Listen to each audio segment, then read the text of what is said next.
He woke up with such despair that he went to the nearest window and tried to self-delete. However, he survived the fall. Dracula kept on trying over and over, but no matter how many times he fell, he always survived. Since he couldn't search the entire world for Elisabetta, Dracula decided he needed a plan to draw her to him.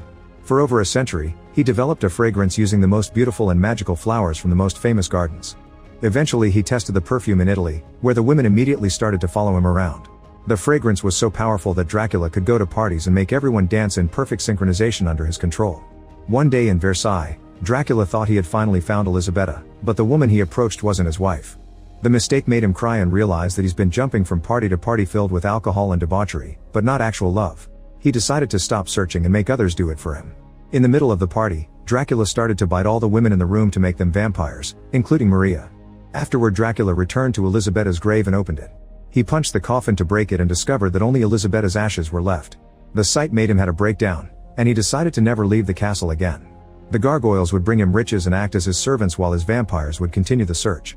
In the present, Jonathan tells Dracula that he can understand such a strong love because he's engaged. His locket has a picture of his fiancée Mina, so Dracula takes a look and is overtaken by emotion when he realizes that this woman is his wife's reincarnation.